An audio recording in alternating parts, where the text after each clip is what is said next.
भैया जी कहीं में आपका बहुत बहुत स्वागत है। बातचीत के सिलसिले को एक बार फिर से जोड़ने के लिए मैं आपके साथ आपके बीच में हाजिर हूं। दीपोत्सव की, दीपावली की आप सभी को बहुत बहुत शुभकामनाएं। आने वाला वर्ष मंगलमय हो, बहुत बहुत शुभ हो और तमाम वो जो खतरे पिछले वर्ष से दिख रहे थे वो कम हो, खत्म हो। और उसी की एक कड़ी आज हमको दिखाई भी पड़ी है। कोवैक्सीन को जिस तरह से WHO ने मान्यता दी है वो भी एक उसी कड़ी का हिस्सा है। और सबसे बड़ी बात, मैं जो इस भारतीय संस्कृति है उसको प्रणाम करता हूं, क्योंकि कल तो दीपावली है। कल होगी लक्ष्मी की पूजा, आज अलक्ष्मी की पूजा होती है। जी हाँ, साल में एक दिन ऐसा भी है इस संस्कृति में जो उसका ठीक अपोजिट है, उसको भी प्रणाम करते हैं। ऐसी महान संस्कृति को भी मैं प्रणाम करता हूं। और बातचीत के सिलसिले को जोड़ने के लिए कोशिश हमारी ये होगी कि किसी समय बीच में एक बार अयोध्या भी चलें और वो जो जगमगाता दृश्य है जिसको आप स्क्रीन पे देख रहे हैं, हमारी सहयोगी जो वहाँ पे मौजूद हैं उनके साथ आपको उसका भी दर्शन हो और उसके साथ आप सहभागी बने, वो भी दिखे। लेकिन ये बात सच है कि आज का जो सवाल है उसको जो मैंने पूछा था वो महंगाई से जोड़ दिया था। आप सोचेंगे ये रंग में भंग क्यों है? मतलब रंग में भंग नहीं है, दरअसल ये है कि उत्साह, उमंग, चेतना, ये सारी की सारी चीजें उत्सव में बहुत ऊपर होती हैं और इसमें कहीं कोई संदेह नहीं और ना होना चाहिए। मर्यादा पुरुषोत्तम भगवान राम की आराधना का दिन, लक्ष्मी की आराधना का दिन, उसमें कहीं कोई उस चेतना में कहीं कोई कमी नहीं। लेकिन हाँ, जो भौतिक जीवन में जो चीजें हैं उनसे भी रूबरू होना बहुत जरूरी है। तो जो मेहमान हमारे साथ हैं मैं उनसे पहले आपका तारुफ कराऊं, उससे पहले योगी आदित्यनाथ जी ने जो आज बात कही मैं उसकी तरफ आपको ले जाना चाहूंगा और फिर सीधे मेहमानों से जोड़ूंगा और बातचीत के सिलसिले को शुरू करेंगे। जो कल तक राम भक्तों पर आज से 31 वर्ष पहले गोलियां चला रहे थे, आज वो आपकी ताकत के सामने झुके हैं। अब लगता है कि अगर कुछ और वर्ष आप इसी प्रकार से ले चले तो अगली कार सेवा के लिए वे और उनकी पूरी खानदान लाइन पर खड़े होते हुए दिखाई देंगे। आप देखना, अगली कार सेवा जब होगी तब गोली नहीं चलेगी, तब राम भक्तों पर, कृष्ण भक्तों पर पुष्पों की वर्षा होगी। तो आपने देखा, जो 31 वर्ष पहले राम भक्तों पर गोलियां चला रहे थे वो झुके हैं। इशारा बहुत साफ है, समाजवादी पार्टी की तरफ है। और जो मेहमान हैं हमारे, उनसे मैं आपका तारुफ करा देता हूं। राकेश त्रिपाठी जी हमारे साथ बीजेपी का पक्ष रखने के लिए हमारे साथ आज जुड़ रहे हैं लखनऊ से, बहुत बहुत शुक्रिया राकेश जी। डॉक्टर अनुराग भदौरिया समाजवादी पार्टी का पक्ष रखने के लिए हमारे साथ जुड़ रहे हैं, बहुत बहुत शुक्रिया डॉक्टर साहब, thank you so much. Vinod Bansal ji Vishwa Hindu परिषद का पक्ष रखने के लिए हमारे साथ हैं, बहुत बहुत शुक्रिया, थैंक यू सो मच। ऋषि मिश्रा जी राजनीतिक विश्लेषक के तौर पर हमारे साथ जुड़ रहे हैं, थैंक यू सो मच ऋषि जी, बहुत बहुत शुक्रिया, thank you so much. Screen पे हमें लगता है हमारी एक छोटे से जो विंडो में आपको दिख रहा है सबीना तमांग है हमारी सहयोगी, शायद वो हैं। अगर उनसे बात हो पाए तो जरूर बात करानी चाहिए। सबीना को इंतजार न कराया जाए और हम भी चाहते हैं कि वो रूबरू हो, वहाँ का दृश्य एक बार दिखे तो बहस से आगे बढ़ूं। जी सबीना, आप हमारी आवाज़ सुन सकती हैं? बिल्कुल प्रतीक जी, मैं आपकी आवाज सुन सकती हूँ। और न्यूज 18 इंडिया अब तक ये कह रहा था कि आपको अयोध्या के त्रेता युग के दिव्य दर्शन जो है वो हम करवाएंगे ही करवाएंगे, इसलिए न्यूज 18 के दर्शक लगातार हमारे साथ बने हुए थे। और आखिरकार वो घड़ी, वो शुभ पल यहाँ पर आ चुका है जब न्यूज 18 इंडिया के जरिए त्रेता युग के दिव्य दर्शन यहाँ पर हो रहे हैं। मानो पूरी अयोध्या जो है वो इस जगमग रोशनी के साथ एक नया संदेश दे रही है। और ये संदेश है कि आने वाला वक्त शुभ हो। जिस दर्द को पिछले 2 साल से पूरी दुनिया, हिंदुस्तान यहाँ पर झेलने को मजबूर है, वो दर्द खत्म हो जाए। क्योंकि हमने बहुत सी बातें यहाँ पर की, मैं चाहूंगी ये पूरी रोशनी के साथ में बताऊं, क्योंकि ये जो रोशनी है, जब वॉलंटियर्स यहाँ पर लगे हुए थे, जब अयोध्या वासी लगे हुए थे, दूर दराज से आए हुए लोग पूरे दीपोत्सव की तैयारी कर रहे थे, तब हमने उनसे बातचीत की और कहा कि किस उम्मीद के साथ आप इस दीपोत्सव का हिस्सा बने हैं। तो उनका कहना था कि सिर्फ बात वर्ल्ड रिकॉर्ड की नहीं है, विश्व कीर्तिमान की नहीं है, बात है हमारे जज्बातों की, बात है राम के प्रति हमारी अटूट आस्था की, बात है मर्यादा पुरुषोत्तम की, बात है जनता के प्रति, अपने प्रजा के प्रति जो उनका प्रेम यहाँ पर रहा है। सीएम योगी आदित्यनाथ की भी वो तारीफ कर रहे थे, कह रहे थे कि उन्हीं की बदौलत दीपोत्सव की ये शुभारंभ जो है यहाँ पर हुआ। जी बहुत अच्छा सबीना, लेकिन मैं उस त्रेता से आज कलयुग की वो जो लकीर है उस लकीर तक खींच के लाना चाहता हूं। और अपने मेहमान जो हमारे साथ मौजूद हैं वो यहाँ पे मौजूद हैं, मैं उनकी तरफ, डॉक्टर अनुराग भदौरिया थोड़ा मुस्कुरा रहे होंगे क्योंकि त्रेता में तो अभी आपको राम की झलक मिल रही थी, एक झांकी दिख रही थी, लेकिन आज कलयुग में जहां जहां बैठे हैं उसमें एक सेंटेंस आया कि 31 वर्ष पहले भक्तों पर गोलियां चलाई थी। तो कब लाइन में खड़े हो रहे हैं राम भक्तों की लाइन में, पहले तो ये बताइए। और समय तो बदल गया, वक्त तो बदल गया। योगी जी इस बात पे तो बिल्कुल सही कह रहे हैं कि जो बहुत बड़े बड़े लोग थे वो सब राम भक्तों की लाइन में आके खड़े हो गए, और आप भी खड़े हो गए। ये बात सही है या नहीं डॉक्टर बिल्कुल अनुराग भदौरिया? बिल्कुल सही कह रहे हैं। वक्त पूरी तरह से बदल चुका है। अब उत्तर प्रदेश के अंदर में तानाशाही चल रही है। अगर रात अभी किसी होटल में रुकना नहीं प्रतीक जी, पुलिस वाले कभी भी आके मार के चले जाते हैं। मैं सही बता रहा हूं आपसे। और गलती से वो मारने के बाद फिर वो पकड़े भी नहीं जाते हैं। और गलती से ये भी मत देखना कोई रिश्तेदार का पता लगा लेना, किसान होगा तो उसको रौंद दिया जाएगा। थार नई गाड़ी आई है, थार से थर्रा देते हैं, रौंद देते हैं, और उसके बाद रौंदने वाले जो उनके पिताश्री हैं वो कहते हैं मैं देश का गृह राज्य मंत्री हूं, कुछ नहीं हूं, मैं गुंडा हूं। वो मेरे लिए बड़ी ताकत है।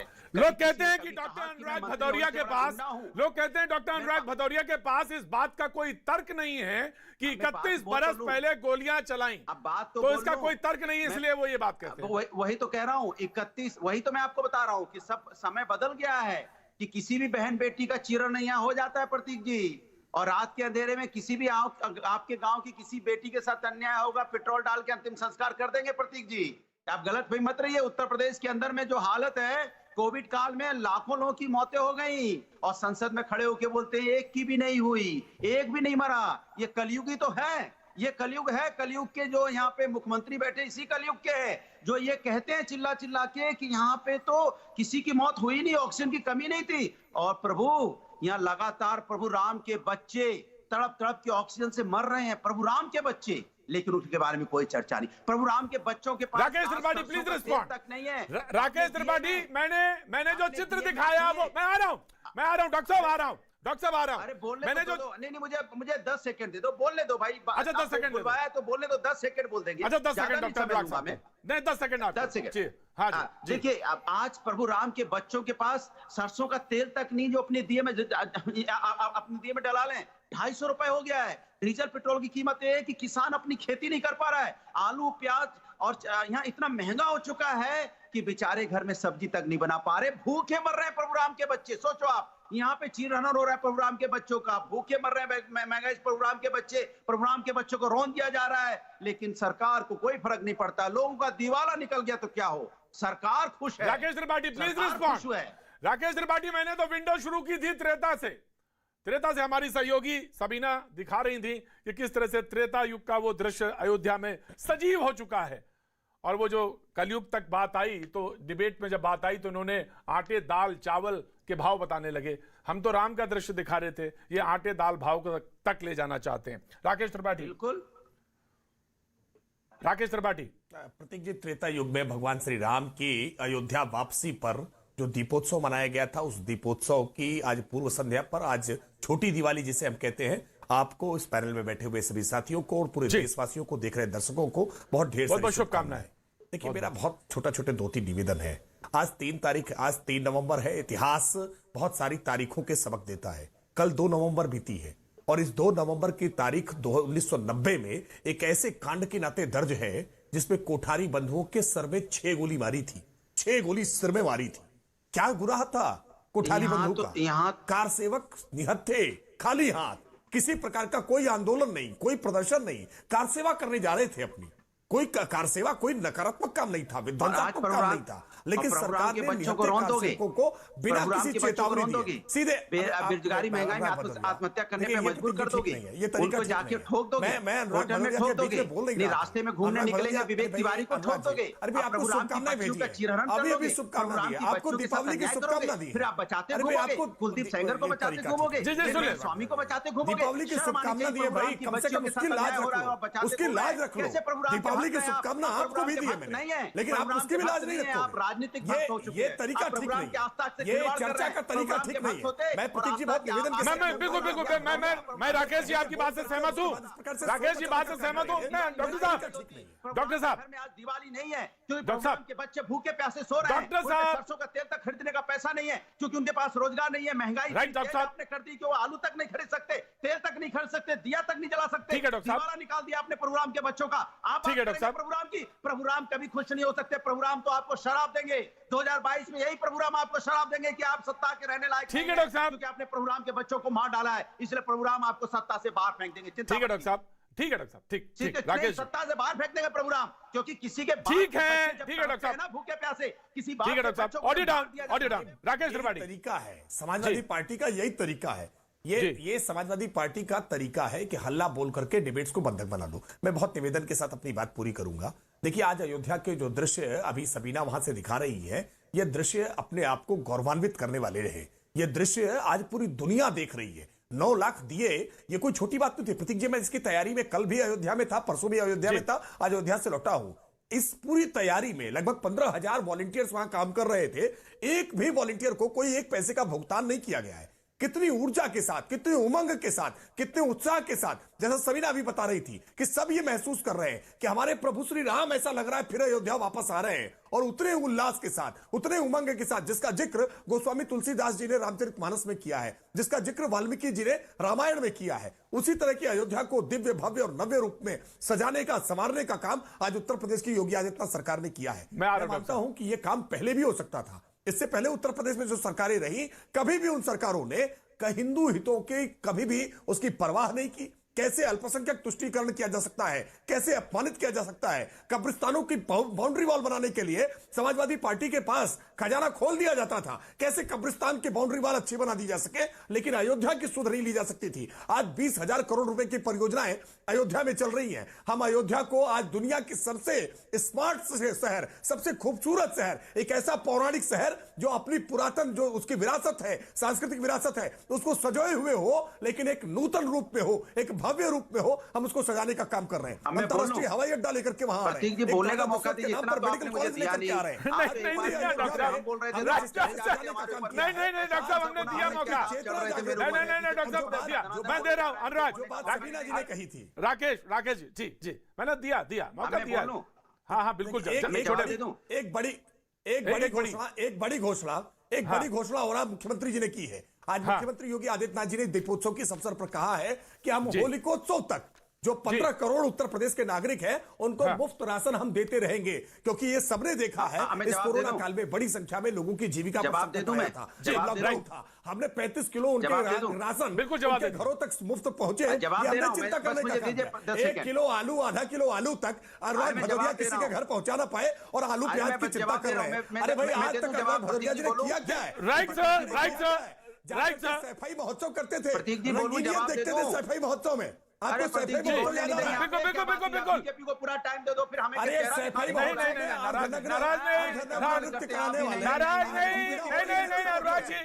अनुराग जी गलत है। अब किससे लड़ूं प्रतीक जी? आपसे लड़ूं, बीजेपी से लड़ूं, आपके वहां बैठे उनसे लड़ूं? यार, आप जवाब देने का मौका ही नहीं दे रहे। नहीं, हमने तो पूछा। नहीं, हमने पूछा भगवान राम, तो भगवान राम का प्रसाद कैसे बने, तो प्रसाद का भी बात कही है और भगवान राम की भी बात करी है। हम हमारे ऊपर इल्जाम मत लगाइए। आप जवाब नहीं दे पा रहे तो मेरे ऊपर इल्जाम ना लगाइए। अरे जवाब आपको देना। हाँ तो दीजिए ना। दे रहा हूँ, हाँ दीजिए। तो मैं कह रहा हूं, देखिए, इन्होंने बोला कि हम लोगों को फ्री राशन दे रहे हैं। ये भारतीय जनता पार्टी का सबसे बड़ा झूठ है। अरे जरा सा शर्म करो, गिरेबान में झांक के देखो, अपने आप शर्म आ जाएगी कि आप यहाँ पे डीजल 110 रुपए बेच के गरीब का उनका पैसा लेके आप अमीरों को देना चाहते हो, फिर कहते हो मैं फ्री में दे रहा हूं। आप कितना डीजल आपने कितना महंगा कर दिया, बेचारा किसान परेशान है, उन्हीं का पैसा ले रहे हो आप, उन्हीं का खून चूस रहे हो। उनको 1 किलो आलू दे के आप कह रहे हो आपने बहुत कुछ दे दिया। आप उनसे 1000 किलो आलू का पैसा ले रहे हो, 1000 किलो आलू का। आप उनको आलू मत दीजिए, आप डीजल पेट्रोल कर दीजिए 50 रुपए। आपके नहीं चाहिए क्या? गरीब आदमी अपने पैरों पे खड़ा होना चाहता है। आप गरीब आदमी। विनोद बंसल जी, मैं डिबेट आगे खोल रहा हूँ। राइट सर, मैंने लिया आपका। राइट सर, मैंने लिया। Vinod Bansal ji will respond. Right sir, doctor Anurag Bhadauria. शर्म नहीं आती आपको? नहीं, ठीक है, 250 रुपए हो गया। ये गरीब आदमी की बात करते हो आप? Right, Vinod Bansal ji will respond. Vinod Bansal ji, आज मुझे बड़ी खुशी हो रही है आपके श्रुति दर्शकों को एड्रेस करते हुए कि आज दिवाली तो छोटी है लेकिन काम बड़े हो रहे हैं। आप देखिए, एक तरफ WHO ने हमारे जो एक नए दूसरे वैक्सीन को मान्यता दे दी है आज, वही दूसरी तरफ अयोध्या में वो दिवाली मनाई जा रही है जो अब तक शायद हमारे जीवन काल में तो हमने नहीं देखी। मुझे लगता है कि भारत के जीवन काल में भी कभी भारत ने अभी जो स्वतंत्रता प्राप्ति के बाद भी कभी नहीं देखी। उससे पहले किसी ने जो त्रेता युग में रहा होगा उसने देखी होगी निश्चित रूप से। ये देश का दुर्भाग्य है कि मुस्लिम तुष्टीकरण की नीति के कारण प्री इंडिपेंडेंस और पोस्ट इंडिपेंडेंस हिंदू समाज हमेशा एक जिहादियों का और ये जो मुस्लिम परस्त मानसिकता का और ये जो विकृत राजनीतिक मानसिकता का जो भुगतान करता रहा। प्रतीक जी, आप देखिए आज जिस तरह का व्यापक और भव्य उत्सव न सिर्फ अयोध्या में बल्कि पूरे देश में मनाया जा रहा है, मुझे लगता है कि इसके लिए आपको साधुवाद। नहीं, बिल्कुल साधुवाद, लेकिन एक बात तो है विनोद बंसल जी, लोगों ने कहा कि राम तो अच्छा है लेकिन भगवान राम का प्रसाद महंगा हो रहा है। तो प्रसाद से मतलब समझे जो राम, हम सारे लोग जिसमें सब में राम है, तो वो उसका प्रसाद महंगा, यानी अनाज है और सामान है बाजार है तो महंगा है। इस पर भी तो कुछ बोलना चाहिए आपको विनोद बंसल जी। नहीं बोलेंगे, सांप सूंघ गया। देखिए प्रतीक जी, देखो ये बोलने वाले तो चुप नहीं हो रहे हैं। सांप सूंघ गया इनको, ये सांप सूंघ गया। नहीं बोलेंगे, सांप सूंघ गया इनको। प्रतीक जी ऐसा सवाल पूछ दिया कि उनको सांप सूंघ गया, वो अंदर से थर्रा गए, कपकपाहट उनके अंदर आ गई। आपने गरीबी की बात कैसे कर दी, जहाँ आम जनता की बात कैसे कपकपाने लगे। देखो राम की बात कर रहे हैं आप, देखिए कि पिछले 10 मिनट के चमक इनकी आंखें चुराई जा रही है, 50 बार उन्होंने प्रभु राम का नाम लिया, कम से कम 50 बार उन्होंने प्रभु राम का नाम लिया, लेकिन किस सरकास्टिंग अंदाज में लिया, किस तरह से रामद्रोह उनके अंदर झलक रहा था, किस प्रकार दिख रहा था कि हाँ इनको जैसी प्रभु राम की बच्चे की बात करोगे, जैसी प्रभु राम के सम्मान की बात करोगे, परेशान होने लगते हैं, तड़पने लगते हैं, आत्मा तड़पने लगती है। ये चाहते नहीं कि प्रभु राम के बच्चों का सम्मान हो, ये चाहते नहीं प्रभु राम की बच्चियां चैन से सोए, ये चाहते नहीं प्रभु राम की बच्चियों के साथ अन्याय हो, ये चाहते नहीं प्रभु राम की बच्चियों को किस तरह से यहाँ पे अपने डॉक्टर अनुराग दिक्कत हो रही है, डॉक्टर अनुराग दिक्कत हो रही है विनोद जी को, डॉक्टर अनुराग विनोद जी को दिक्कत हो रही है, जवाब दे रहे हैं आपका, विनोद जी को दिक्कत हो रही है। जी विनोद जी। प्रतीक जी देखिए बीच में हमेशा बोलना कोई प्रकृति नहीं है, हमारी संस्कृति का हिस्सा नहीं रहा। और कम से कम दीपावली पर तो एक अच्छी डिबेट कर सकते हैं ना हम। सबीना बेचारी वहां बैठ करके देखो दीपोत्सव का आनंद ले रही है और हमें उससे वंचित किया जा रहा है। ये डिबेट को हाईजैक करके जहां राम की बात हो रही है वहां पर तुम जना कहां रावणवादी सोच को लेकर चल रहे हो। आप मुझे बताइए, आखिरकार जब राम की बात होती है तो आप तो कृष्ण के वंशज हो ना। कहो अगर राम भक्तों ने बीजेपी, आरएसएस, बीएचपी, अगर इनके 40 वर्ष के संघर्ष और 500 वर्षों के हिंदू समाज के जो सतत बलिदान है उसके कारण आज ये शुभ दिन देखने को मिला है, क्या समाजवादी पार्टी जो अपने आप को श्री कृष्ण का वंशज कहती है मथुरा के बारे में कुछ चिंतन करेगी? क्या अनुराग भदौरिया कुछ कहेंगे? जी मैं सवाल पूछूंगा, मैं जरूर पूछूंगा इनसे। जी ऑफ कोर्स, मैं ऋषि मिश्रा हमारे चौथे पैनलिस्ट हैं, मैं उनको मथुरा का सवाल है, मैं पूछूंगा, भाग नहीं सकते आप आज डॉक्टर अनुराग भदौरिया। जी ऋषि मिश्रा। प्रतीक जी आपके पैनल में शायद बीजेपी उत्तर प्रदेश के प्रवक्ता बैठे हैं, बिना भूमिका बांधे हुए। मेरा पहला सवाल उनसे ये है, क्योंकि मैं अभी अमर उजाला के एक रिपोर्ट को पढ़ रहा था कि नवनियुक्त शिक्षक 70,000 नवनियुक्त शिक्षक, मैं उनसे पूछना चाहता हूं उत्तर प्रदेश के नवनियुक्त 70,000 शिक्षक जो हैं इस बार दिवाली कैसे मनाएंगे, क्योंकि उनको 3 माह से सैलरी नहीं मिला है। जिस भगवान राम के पीछे छुप के आप अपने असफलताओं को छुपाना चाहते हैं, यदि भगवान राम भी होते तो भगवान राम अपने घर पे दीप नहीं जलाते, तब तक दीप नहीं जलाते तब तक उनकी जनता के घर पे, उनके हर एक जनता के घर पे यदि दीप नहीं जलती वो अपने घर पे दीप नहीं जलाते। आप अयोध्या में 9 लाख दीपों की बात करते हैं, 9 लाख दीपों की बात तब शोभा देती आपको जब हिंदुस्तान के हर एक घर में दीप जलता। प्रतीक जी, मैं आज बिहार के अपने गांव सिड्यूट गांव से डिबेट कर रहा हूं। हमारे पड़ोसी एक किसान हैं, उनके घर में आज दीप नहीं जला है। राकेश जी को नहीं मालूम है, एक दिन का एक किसान का इनकम सिर्फ 27 रुपये है। 27 रुपये में 250 लीटर वाली सरसों तेल का दीप कैसे जलाएंगे राकेश जी? कैसे जलाएंगे नरेंद्र मोदी जी, जो अपने आप को काल्पनिक भगवान राम मानते हैं, त्रेता युग के अवतार मानते हैं, जो दिल्ली के तख्त पे जो शहंशाह बैठा है उस शहंशाह को ऋषि जी प्रजातंत्र में नहीं शहंशाह नहीं होता कोई। ऋषि जी नहीं ऋषि जी, मुझे मत रोकिए, मैं दर्द में हूँ। मैं तो सिर्फ आपको प्रजातांत्रिक मूल्यों की तरफ इशारा कर रहा हूँ, मैं नहीं रोक रहा हूँ। नहीं मिला। प्रतीक जी दिवाली कैसे मनेगा आप बता दीजिए? कई माह से बिहार में। राइट सर, मैं जवाब लेता। Rakesh Tripathi very quick, Rakesh Tripathi very quick. Right sir, Rakesh Tripathi ji very quick answer करिए। लेकिन मैं एक बात कह देता हूँ, लोकतंत्र में, जनतंत्र में कोई तानाशाह नहीं होता और जो कोई गद्दी पे नहीं होता जी। नहीं, बीजेपी को जेल भेज देगी, तानाशाह की सरकार है। नहीं। अरे सुनिए भाई, इनके सुनिए, जवाब सुनते हैं। सुनिए जवाब सुनते, राकेश जी। प्रतीक जी, एक तो इनकी आवाज बहुत साफ नहीं आ पा रही है, लेकिन इनकी बौखलाहट बता रही है कि ये दीपोत्सव जो हो रहा है ना, ये जो दियों की जगमग है ना, इससे इनकी आंखें बंद हुई जा रही है। इनको समझ नहीं आ पा रहा है कि ऐसा आयोजन भारत में, उत्तर प्रदेश में ये कैसे हो गया। क्योंकि लंबे समय से हम तो तुष्टीकरण करते रहे हैं, लंबे समय से जालीदार टोपी लगा करके रोजा इफ्तार की पार्टियां करते रहे हैं। ये कैसे हो रहा है दीपोत्सव का कार्यक्रम? ये दीपोत्सव के कार्यक्रम कैसे हो रहा है? इनको इस बात की पीड़ा है। आप परेशान मत होइए, हम मुफ्त राशन भी पहुंचाएंगे, हम किसानों को किसान सम्मान निधि भी पहुंचाएंगे, हम विकास के मुद्दे पर हम आज गांव जो सबसे गरीब व्यक्ति है, हम उस तक कल्याणकारी योजनाएं भी पहुंचाएंगे। लेकिन साथ ही साथ में हम भारत के सांस्कृतिक विरासत जो है, जो हमारी ऐतिहासिक विरासत है, जो हमारे गौरव है, जो हमारी आध्यात्मिक चेतना है, हम उसको भी जागृत करने का काम करेंगे। देखिए, वास्तविकता में ये जो लोग जबरदस्ती बार बार कहने का काम कर रहे हैं, कौन सी सरकार है जिसने आयुष्मान योजना के तहत 5 लाख रुपए का बीमा सामान्य गरीब व्यक्ति को देने का काम किया?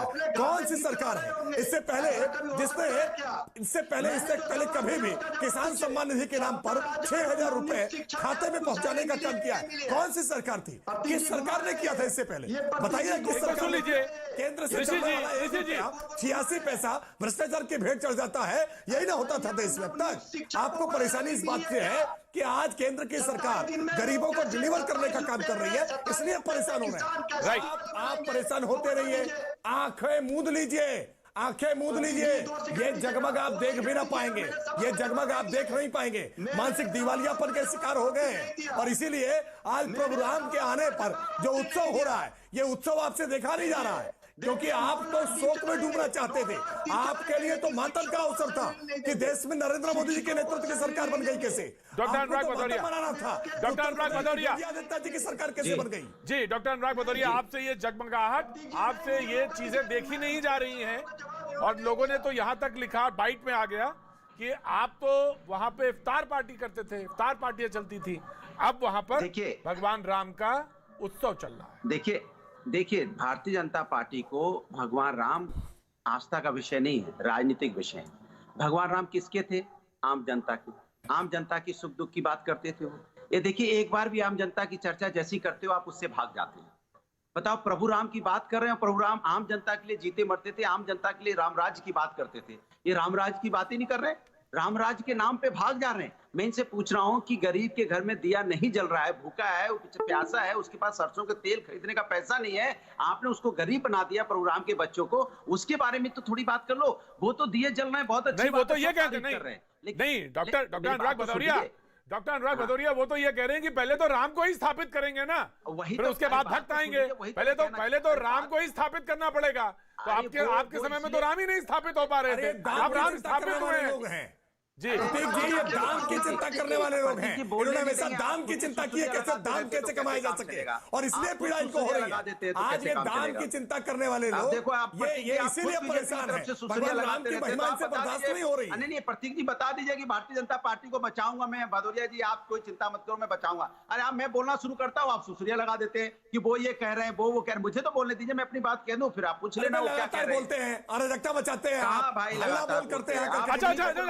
अनुराग भदौरिया ने कहा कि बचाते हैं। नहीं, ठीक है, नहीं, ऑफ कोर्स मैं सबको सालित कर, बहुत शांत। अनुराग भदौरिया कह रहे सुरसुड़िया छोड़ देते हैं, वो मतलब वो कि पटाखा बीच में छोड़ देते हैं और बचा देते हैं। मैंने नहीं, कोई बचा नहीं रहा, कोई किसी को नहीं बचा रहा है। उन्होंने नहीं, कोई किसी को नहीं बचा रहा। मैं तो बाइट पढ़ रहा हूँ, मैं कहाँ किसी को बचाऊंगा और क्यों बचाऊंगा? अनुराग जी, मैं क्यों किसी को बचाऊंगा? आप तो डॉक्टर हैं, आप बचा सकते हैं, आप बचाइए। वक्त नहीं छोड़ोगे, ब्रेक के बाद मैं आ रहा हूँ, ब्रेक के बाद मैं आता हूं और डॉक्टर अनुराग भदौरिया से ही शुरू करूंगा। डॉक्टर अनुराग भदौरिया वो ये कह रहे हैं कि राम ही नहीं स्थापित थे, तो पहले तो राम स्थापित होंगे और फिर भक्त। तो अब मैं इसी सवाल पे आऊंगा, लौटूंगा वक्त छोड़े से ब्रेक के बाद आता हूं।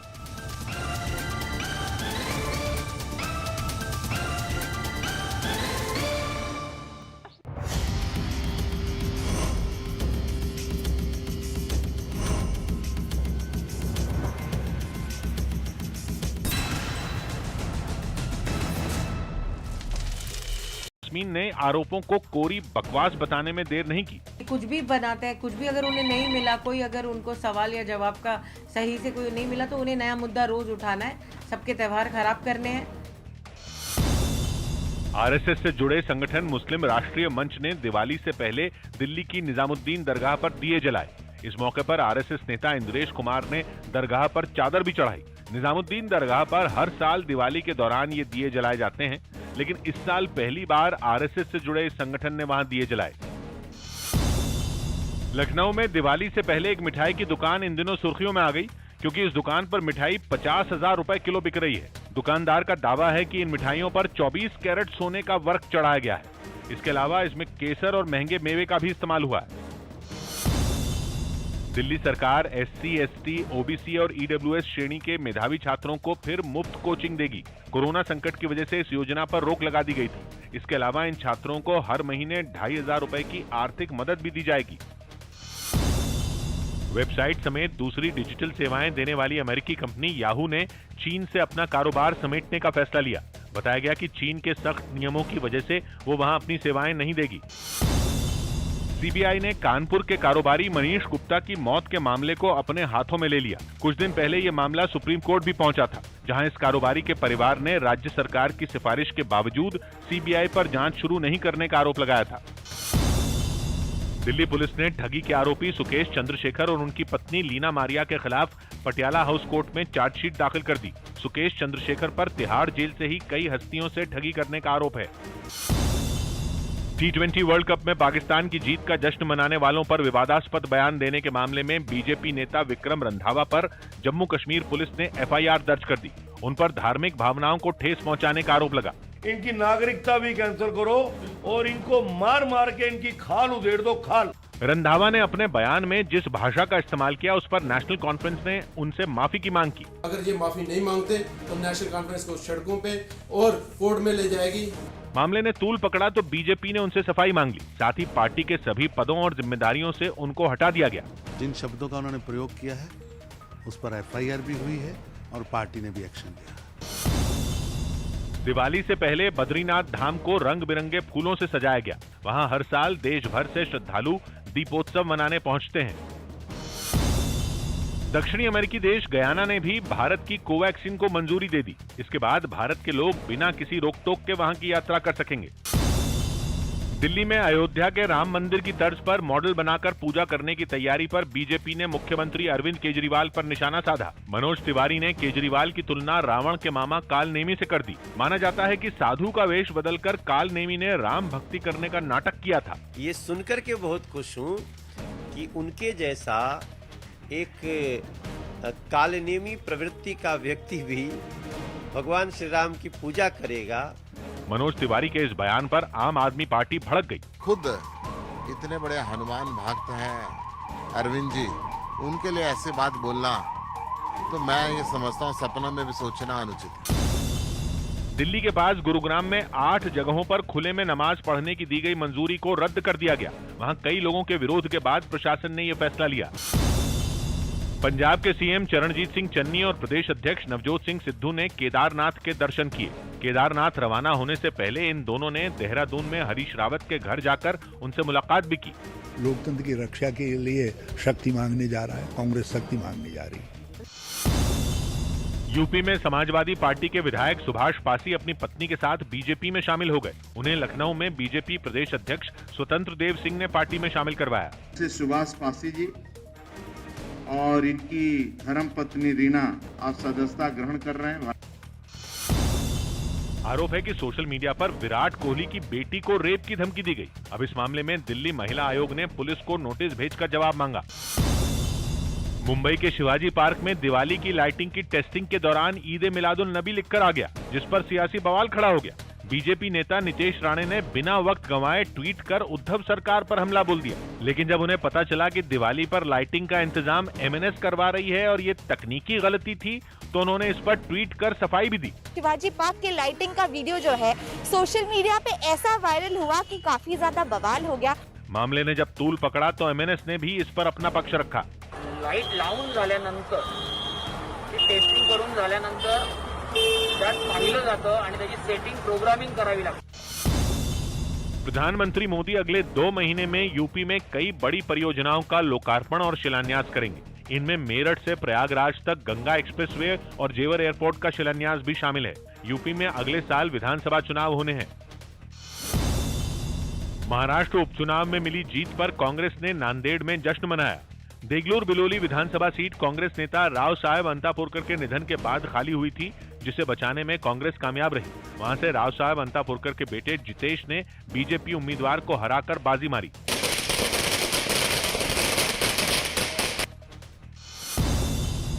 दस नवंबर को अफगानिस्तान के सुरक्षा हालात पर दिल्ली में एक बैठक होगी, जिसमें पाकिस्तान समेत 5 देशों के एनएसए यानी राष्ट्रीय सुरक्षा सलाहकारों को न्योता भेजा गया था, लेकिन पाकिस्तान के एनएसए ने आने से मना कर दिया। मैं नहीं जाऊंगा जी, मैं नहीं जाऊंगा। रेलवे ने फैजाबाद जंक्शन रेलवे स्टेशन का नाम बदलकर अयोध्या कैंट कर दिया। कुछ दिन पहले यूपी सरकार ने स्टेशन का ये नया नाम रख दिया था। नवाब मलिक ने समीर वानखेड़े पर भ्रष्टाचार के आरोप दोहराए। समीर वानखेड़े की शर्ट 70,000 रुपए की क्यों होती है? पतलून लाख रुपए की, पट्टा 2 लाख रुपए का, जूता 2.5 लाख रुपए का। यहाँ तक कि उन्होंने समीर वानखेड़े की बहन की व्हाट्सएप चैट भी सार्वजनिक की। ये चैट एक कथित ड्रग पेडलर और एडवोकेट यास्मीन वानखेड़े के बीच की बताई गई। जैस्मीन वानखेड़े अपना विजिटिंग कार्ड, लोकल लोकेशन उसको शेयर कर रही है। लेकिन समीर की बहन अधिवक्ता यास्मीन ने आरोपों को कोरी बकवास बताने में देर नहीं की। कुछ भी बनाते हैं, कुछ भी अगर उन्हें नहीं मिला, कोई अगर उनको सवाल या जवाब का सही से कोई नहीं मिला तो उन्हें नया मुद्दा रोज उठाना है, सबके त्योहार खराब करने हैं। आरएसएस से जुड़े संगठन मुस्लिम राष्ट्रीय मंच ने दिवाली से पहले दिल्ली की निजामुद्दीन दरगाह पर दिए जलाए। इस मौके पर आरएसएस नेता इंद्रेश कुमार ने दरगाह पर चादर भी चढ़ाई। निजामुद्दीन दरगाह पर हर साल दिवाली के दौरान ये दिए जलाए जाते हैं, लेकिन इस साल पहली बार आरएसएस से जुड़े इस संगठन ने वहां दिए जलाए। लखनऊ में दिवाली से पहले एक मिठाई की दुकान इन दिनों सुर्खियों में आ गई, क्योंकि इस दुकान पर मिठाई 50,000 रुपए किलो बिक रही है। दुकानदार का दावा है कि इन मिठाइयों पर 24 कैरेट सोने का वर्क चढ़ाया गया है। इसके अलावा इसमें केसर और महंगे मेवे का भी इस्तेमाल हुआ है। दिल्ली सरकार एससी, एसटी, ओबीसी और ईडब्ल्यूएस श्रेणी के मेधावी छात्रों को फिर मुफ्त कोचिंग देगी। कोरोना संकट की वजह से इस योजना पर रोक लगा दी गई थी। इसके अलावा इन छात्रों को हर महीने 2,500 रुपए की आर्थिक मदद भी दी जाएगी। वेबसाइट समेत दूसरी डिजिटल सेवाएं देने वाली अमेरिकी कंपनी याहू ने चीन से अपना कारोबार समेटने का फैसला लिया। बताया गया कि चीन के सख्त नियमों की वजह से वो वहां अपनी सेवाएं नहीं देगी। सीबीआई ने कानपुर के कारोबारी मनीष गुप्ता की मौत के मामले को अपने हाथों में ले लिया। कुछ दिन पहले ये मामला सुप्रीम कोर्ट भी पहुंचा था, जहां इस कारोबारी के परिवार ने राज्य सरकार की सिफारिश के बावजूद सीबीआई पर जांच शुरू नहीं करने का आरोप लगाया था। दिल्ली पुलिस ने ठगी के आरोपी सुकेश चंद्रशेखर और उनकी पत्नी लीना मारिया के खिलाफ पटियाला हाउस कोर्ट में चार्जशीट दाखिल कर दी। सुकेश चंद्रशेखर पर तिहाड़ जेल से ही कई हस्तियों से ठगी करने का आरोप है। T20 वर्ल्ड कप में पाकिस्तान की जीत का जश्न मनाने वालों पर विवादास्पद बयान देने के मामले में बीजेपी नेता विक्रम रंधावा पर जम्मू कश्मीर पुलिस ने एफआईआर दर्ज कर दी। उन पर धार्मिक भावनाओं को ठेस पहुंचाने का आरोप लगा। इनकी नागरिकता भी कैंसिल करो और इनको मार मार के इनकी खाल उधेड़ दो, खाल। रंधावा ने अपने बयान में जिस भाषा का इस्तेमाल किया उस पर नेशनल कॉन्फ्रेंस ने उनसे माफी की मांग की। अगर ये माफी नहीं मांगते तो नेशनल कॉन्फ्रेंस को सड़कों पे और कोर्ट में ले जाएगी। मामले ने तूल पकड़ा तो बीजेपी ने उनसे सफाई मांग ली। साथ ही पार्टी के सभी पदों और जिम्मेदारियों से उनको हटा दिया गया। जिन शब्दों का उन्होंने प्रयोग किया है उस पर एफआईआर भी हुई है और पार्टी ने भी एक्शन लिया। दिवाली से पहले बद्रीनाथ धाम को रंग बिरंगे फूलों से सजाया गया। वहां हर साल देश भर से श्रद्धालु दीपोत्सव मनाने पहुंचते हैं।